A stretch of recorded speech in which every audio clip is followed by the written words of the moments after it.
Hey, what it do? UFC 305 is in the books. I enjoyed my night. We didn't cash out like we were hoping to, but let's just say the $10,000 parlay for $1 risk got damn close. We had a lot of dogs show up on the card. No easy, that was part of the parlay, but picking the method specifically was the bigger part. Now, I dodged a lot of the prelims where a lot of people were getting it wrong. You know, they expected Nolan by knockout. Didn't happen. They expected Song by knockout. Didn't happen. The dogs showed up, and against a lot of these strikers, they were smart to implement a little bit of grappling and tire out their opponents or just not really be at range where some of these guys are known to hit their powerful kicks and punches. So I was enjoying the card. The fact that we got to see a lot of fights drag on and it wasn't just a bunch of quick finishes. As we move up the card, however, this starts to change a bit. Let's talk about the prelims. Now, here's a prelim fight that didn't take a magic ball to predict. Jack Jenkins versus Herbert Burns. I had Jack by knockout or TKO. Herbert Burns is a quitter. Jack is the first to make him quit. He's not the last as long as Herbert keeps fighting in the UFC. I have a hard time believing that Herbert would even be in the UFC if it wasn't for Gilbert Burns. He's got the road paved in front of him. He's got access to all the resources. And let's admit, his jiu-jitsu is incredible. But so as long as he can't take a punch or a kick, it doesn't matter. He'll do great in grappling if he proceeds to do that, or maybe a lower level promotion. But the guys at UFC bang, especially Jack Jenkins. That was an easy one. You got Carlos Prates, and that man is coming through. He's knocking dudes out. He's got style while he's doing it. And bet your ass that dude's going to be in the top 10. I liked Walker's finish against Tafa. This is the Walker I thought I was going to see when he showed up at the Apex.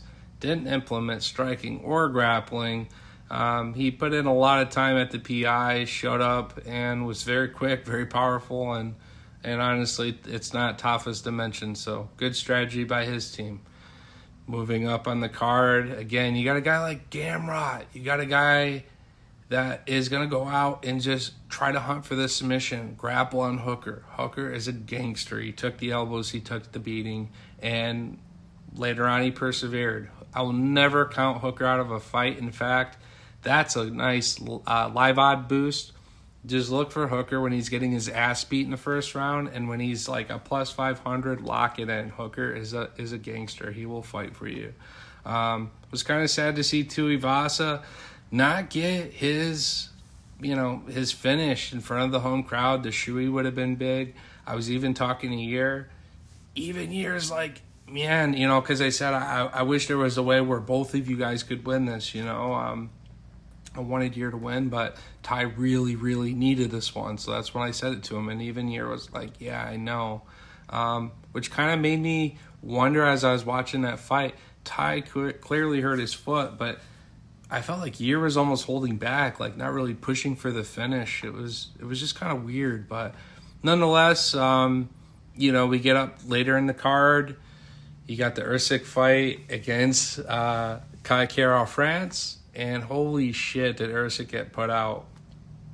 I know that a lot of people think that Usyk has power in his hands because he does.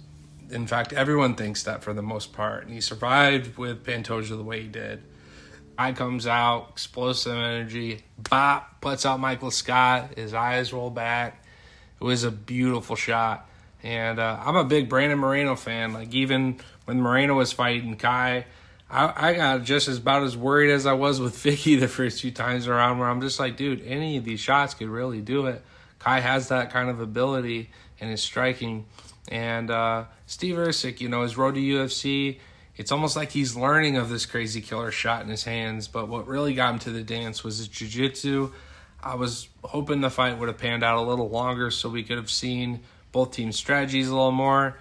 Wasn't hard to see Kai's, but we never really got to see Steve's. And this is a guy, by the way, Steve Usyk, I expect him to be a future champion of the flyweight division. He's got a long ways to go in his career, and his ability to mix it really opens up his game. I kind of think of him like a junior Charles Oliveira in that aspect, and yeah, maybe they're more alike than we thought because, again, Usyk got dropped. But credit to Charles do Bronx, by the way. That man recovers from a lot of killer shots and keeps his ass in the fight one way or another. But I'm not going to take this fight away from Kai. I just wish we could have seen what Steve's team was thinking. Probably used that striking to open up those opportunities because they probably respected Kai's takedown defense that much. Also, just want to add, although I see Steve Usyk a future champion of the flyweight division, I see him fighting Tatsuro Taira. Now, whether this is Tatsuro's the champion and Steve pulls the upset and they eventually run it back, or Steve's the champion defending against Tatsuro Taira, they're both kind of neck and neck coming up. Please don't make them fight each other, even though you probably should. I want to see these two collide for the belt eventually one day, and I hope their paths are both lined up to do so because I see that fight being fucking nuts. All right, main event time. So we had Dracus taking the belt from Izzy. First time he's ever been submitted, and here's kind of why I predicted it. Dracus has power. And he has some of that technical background too. So he's not going to let Izzy just sit at range and play chess with him. He's going to take blitzes, and they're fucking ugly as shit, especially when they miss. He's just like loafing towards a random just section of the octagon, and Izzy's like over here. Oh, God. But despite being clumsy, he still has that technical background and understanding not to let Izzy sit back and play chess. Watching the fight with Poatan, every time Poatan was hurting him or investing into the leg kicks himself, he had Izzy turning his back completely against Poatan, using just his speed and ability to recover and circle around and keep range. And Dracus is a blitzer. The dude wants to come in and just blitzkrieg, throw 1-2s, and if they hit, they generally hurt and drop people. Now, I was expecting Izzy to get completely just dropped, almost like how he was against the side of the octagon against Strickland, just catching a big shot and having his back to Dracus that way. But instead, he literally turned and ran, got caught by that 1-2, and at that point, Plessis said he just basically felt zero resistance, pulled him out straight, and there's the choke. I predicted that this submission would happen past 3 rounds, and it happened just the way that I thought it would. Now, for Izzy, it's interesting. His next fight won't be for a title. If he fights further, right? I'm sure he will. But he's got a couple options here. He could stay at the middleweight and, I don't know, maybe a fight with, I would have said Whitaker, but he's lined up to fight Hamzat. He almost should have just stayed put, and he would have had his fight with Izzy. I know he wants that one back, so that would have been a big fight for Whitaker. But yeah, I think the best move for Izzy as far as middleweight goes is you got a couple fights pending. Just sit back and see what happens. Maybe you're the hype train that knocks out Hamzat when no one else could. That would definitely get you back on the map. Obviously, Poatan will always welcome you at 205. You got some unfinished business in the UFC to settle. You didn't get to be victorious in your kickboxing era against Poatan, so here's an opportunity maybe to do it in UFC and also becoming what you originally wanted to be at one point, a double champ. At this point, you'd be a 2-division champ, but that's okay. So yeah, wrapping up UFC 305, another amazing pay-per-view in the books.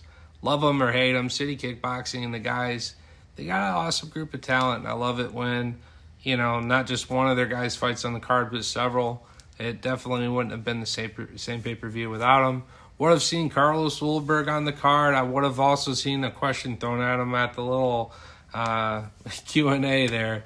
But, that guy's going to be a problem in the light heavyweight division, and he's the one I actually want to see come up and fight Poatan. I think he's the biggest threat in the division, and I'll continue to watch him knock out everybody along the way, and that's that. Now, I'm excited for next week's fight card as well. I got Kyle Brohalio, got him winning the fight however the fuck he wants. I might go double method submission or knockout, but I actually got a $58 bonus bet because of your Rosenstrike doing what he does. I got a $58 bonus bet out of that. It expires here in the next few days, so I'll have to think about how I want to lock that in and what that looks like. So stay tuned for my predictions next week. As always, thanks for hanging out. If you haven't already followed, hit all the bells and whistles and all that shit too. I'll see you soon. Peace.